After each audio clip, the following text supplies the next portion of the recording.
Maar as ek so kyk na ons verhoudings met mekaar, tree so disrespekvol teenoor mekaar op. Ons wil tog so afkyk op 'n ander persoon in die gemeente, of in die samelewing. Ek wil tog hê almal moet my raak sien, my prestasies. Klim van jou troon af van hoogmoed.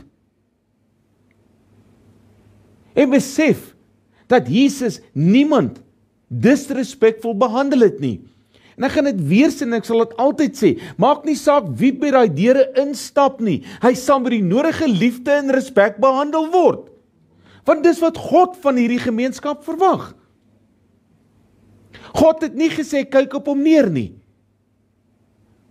Die Here Jesus Christus het juist na daardie melaatses, daardie ander mense, daardie uitgeworpenes gegaan, en respek en liefde aan hulle betoon.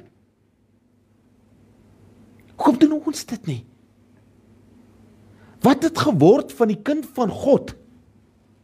Wat het geword van die liggaam van Christus? Het ons 'n skindernes geword? Het ons 'n hoogmoedige samelewing geword? Wat het van die kind van God geword? Want dis nie die voorbeeld wat ek in my Bybel raak lees nie.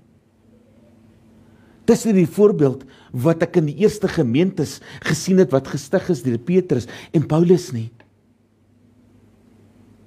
Hulle was daar vir mekaar, hulle het mekaar ondersteun, mekaar met respek en liefde behandel, dit wat God van hulle verwag het. Waar staan ek en jy vandag? Wanneer ons respek aan ander betoon, bou ons vertroue op, bevorder ons die begrippe en skep ons 'n positiewe omgewing. Dis wat die kerk van God moet wees. Waar almal veilig is, waar almal opgebou word, waar almal met liefde en respek behandel word. Maar nee, die moderne kerk het 'n show geword. Die moderne kerk het nie meer God se respek en liefde nie. Ons beeld dit nie meer uit nie. Inteendeel, ons kyk op ander neer.